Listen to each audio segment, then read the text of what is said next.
Hey y'all, fall really is the best time to pick up some perennials. You can get some great deals, and we did on the majority of the plants I'm fixing to show you. We're going to do this video a little bit different, and then I'm going to show you what we got, and we're going to put them in the ground all at the same time so that y'all can enjoy seeing the beginning to the end of this process instead of us having to stretch it like we are some of our other videos. So hopefully y'all will appreciate that. So we're going to start here with this is a black adder agastache or Mexican hyssop. It's very much like the blue fortune variety that we're already growing in our yard, except for this one's a little bit smaller. So it's 2 to 3 feet tall. It is zones 6 through 10. So it makes it good for our area because it can handle quite a bit more cold and quite a bit more warm. So hopefully it'll do well here where we're at in Georgia.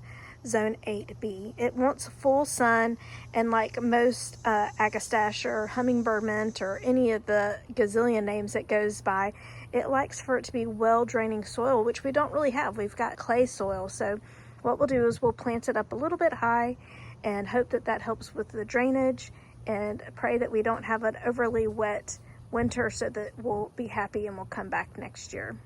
All right, next thing we have here is this is white Gara. I got this mostly to replace the Gara that we tried to transplant earlier that didn't take. We're going to put some extra Gara into the area over next to the Shasta viburnum.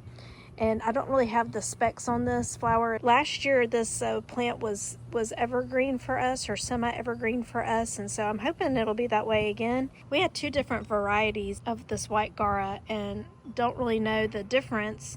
And this one doesn't have anything. It was grown from seed, I believe, from a local grower. So one of our varieties, it seeded pretty badly, and the other one did not at all. So I'm not really sure if this one will or will not. It doesn't matter. I'm kind of hoping it does based on where we're putting it at, because I do want it to fill in a certain area, or I wouldn't be mad if it filled in a certain area. But we picked these up again at a great price at a local grower. All right, the boxwood that's in the back here we've talked about before, so I'm not going to go over that because we didn't just pick that up. We just are still waiting to decide where we're going to put that at in our garden. We haven't quite found the place for it yet, but right here next to it we have 5. This is the black and blue salvia. I love it because number one, it is a hummingbird favorite. When we had it in our garden before, the hummingbirds just absolutely loved it, and so I'm hoping they'll appreciate us putting some more in. So let me tell y'all a little bit about this black and blue salvia here. It's zone 7 through 10. It grows tall, 36 to 42 inches tall. So we will make sure we are putting this in the back of our border. It gets 36 inches wide. It's known to spread a little bit. I don't think it gets overly just vigorous, but we will have to keep an eye on it because we don't want it taking over its location that we're putting it in. But I don't mind if it gets a little bit bigger because there's quite a bit of room where we're putting it at. It says to space it 26 to 30 inches, and it also likes well-drained soil. So I'm really happy to welcome this guy back into our garden, and we'll hope that it will appease the hummingbirds, and will give the hummingbirds something to be excited about as well. I talked to y'all when we were at the other end of the table about the black adder agastache and how it has kind of a different flower. So it does like I can't really describe it. It's almost like a little cone at the top with the flowers coming out of it. This is meant to be a royal raspberry agastache from Proven Winners. We already had meant to be queen nectarine, which is a peachy color with a rosy calyx. This meant to be royal raspberry has more of a lilac purple flower, and same thing, kind of a rosy calyx. It has a little bit of a shorter height on it at 28 to 32 inches tall. So we're going to probably scoot that up a little bit where we place it maybe mid-level in the garden. And so we got 3 of those. Something I hadn't ever seen at our local Lowe's, so I was excited to give it a try. So now we'll have 3 of these royal raspberry. We're going to have 3 of the black adder. We've got some blue fortune, and then we bought some more of the queen nectarine. So we really have a lot of agastache in our garden, and I'm hoping that it will do really well next year. All right, and the last thing that we picked up, I've never grown this plant, which everybody says it's a great beginner plant. It was on sale at Lowe's because it's looking very bad.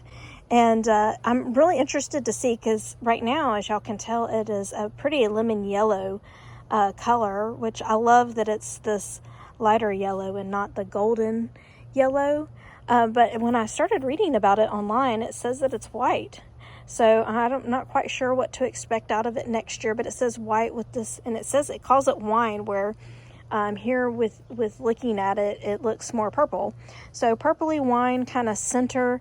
So Coreopsis is known also as tick seed, and it's known to be, or have read to be, a beginner-friendly perennial. It is a low-growing. I've read anywhere from 10 to 14 inches tall.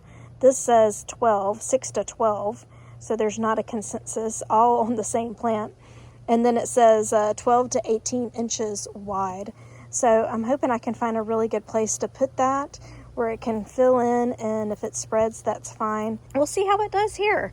I'm excited. I love getting a new plant and trying it out, and I definitely don't mind if I'm getting it for a good price. So if it doesn't make it or doesn't like its space, I'm not really out a whole lot of money.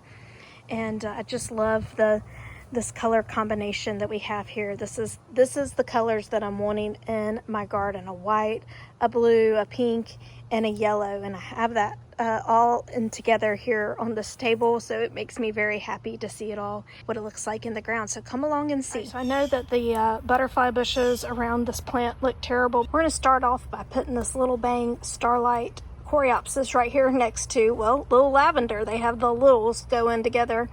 It gets, like I said, 6 to 12 inches tall and about 14 to 18 inches wide. So I think it'll fill in here really nicely and provide a little bit of contrast color with these purple butterfly bushes that we can hopefully get going and will survive the season. Like that, we have it all tucked in. We're going to come back and water them all. I'm not going to show y'all again as planting them. We plant a little bit high because of our clay soil.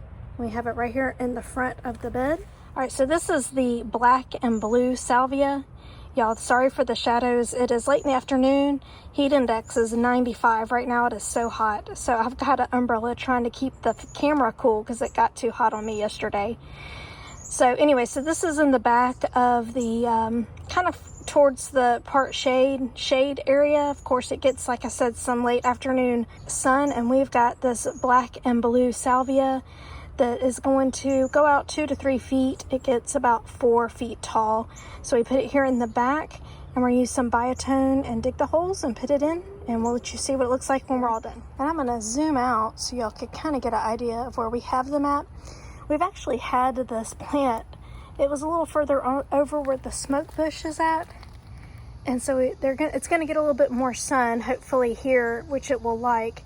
And hopefully it won't mind the really bad soil, because we haven't had anything planted here in a while.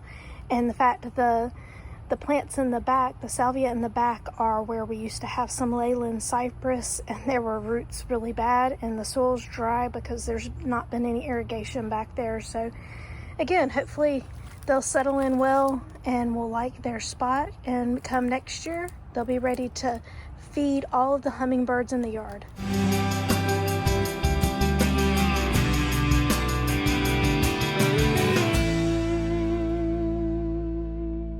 I tell you, it's so hard placing plants when you are trying to imagine what they can be and what's not there.